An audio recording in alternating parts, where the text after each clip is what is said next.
ஆண்டவரும் அருமை இரட்சகருமாகிய இயேசு கிறிஸ்துவின் பரிசுத்தமுள்ள நாமத்திற்கு மகிமை உண்டாவதாக. இந்த நாளிலும் பெதஸ்தா ஜெபைக்கத்தின் சார்பாக உங்களை அன்போடு வாழ்த்துவதிலே நாங்கள் மிகுந்த மகிழ்ச்சி அடைகிறோம். எரேமியா தீர்க்கதரிசியின் புஸ்தகம் 31வது அதிகாரம் 14ஆம் வசனத்தின் பின்பாகத்தை நாம் வாசித்து பார்க்கும் பொழுது, என் ஜனங்கள் நான் அளிக்கும் நன்மையினால் திருப்தி ஆவார்கள். ஆண்டவர் வாக்கு கொடுக்கிறார்.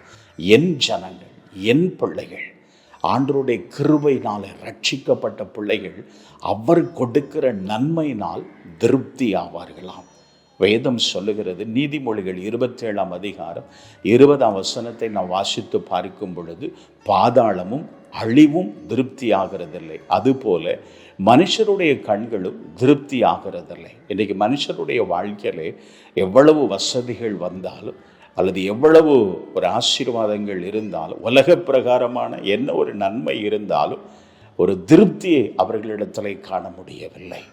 வேதம் தெளிவாய் சொல்லுகிறது, அதுபோல மனுஷருடைய கண்களும் திருப்தி ஆகிறதில்லை. ஆனால் ஆண்டவருடைய பிள்ளைகளுக்கு கர்த்தர் கிருபையாய் கொடுக்கிற ஆசீர்வாதம், என் ஜனங்கள் நான் கொடுக்கிற நன்மையினால திருப்தி ஆவார்கள். யாக்கோபு எழுதின பொதுவான நிருபம் 1ஆம் அதிகாரம் 17ஆம் வசனத்தை நீங்கள் வாசித்து பாருங்கள். நன்மையான எந்த ஈவும் பூரணமான எந்த வரமும் பரத்திலிருந்து உண்டாகி ஜோதிகளின் பிதாவினிடத்திலிருந்து இறங்கி வருகிறது.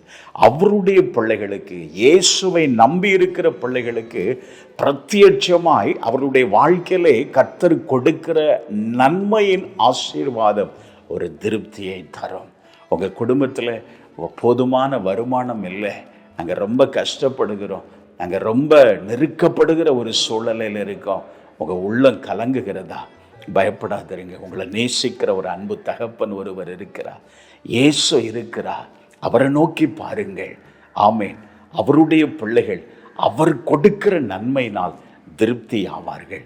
இந்த மாதத்தில் நீங்கள் ஒரு திருப்தியை காணும்படியான நன்மையை கர்த்தர் பரத்திலிருந்து உங்களுக்கு கட்டளையிட அவர் உண்மையும் நீதியும் உள்ளவராய் இருக்கிறார். அவரை நோக்கி பார்க்கும் பொழுது, அவரை நோக்கி கூப்பிடும் பொழுது, அவருடைய பாதத்தில் அமர்ந்திருக்கும் பொழுது நிச்சயமாய் நீங்கள் எதிர்பார்க்கிற நன்மைகள் மாத்திரமல்ல, எதிர்பாராத நன்மைகளையும் கொடுத்து உங்களை ஆசீர்வதிக்க அவர் உண்மையுள்ளவராய் இருக்கிறார். ஜெபிக்கலாமா? எங்கள் அன்பின் ஆண்டவரே, இந்த வார்த்தையை கேட்டுக்கொண்டிருக்கிற அன்பு பிள்ளைகளுக்காக நாங்கள் செபிக்கிறோம். உங்கள் விசேஷித்த கரம் இப்பொழுது பிள்ளைகளின் மேல் அமரும்படி நாங்கள் செபிக்கிறோம். உங்கள் பிள்ளைகளுக்கென்று இந்த நாளிலே நீர் என்ன நன்மையை வைத்திருக்கிறீரோ அந்த நன்மை பரத்திலிருந்து உண்டாகி ஜோதிகளின் பிதாவினிடத்திலிருந்து உங்கள் வார்த்தையின்படியே இறங்கி வருவதாக, அந்த நன்மையை பிள்ளைகள் அனுபவிப்பார்களாக, சுதந்திரிப்பார்களாக. அப்படி செய்கிற தயவுக்காய் ஸ்தோத்திரம். இயேசுவின் நாமத்தில் ஜெபிக்கிறோம் நல்ல பிதாவே. ஆமேன், ஆமேன்.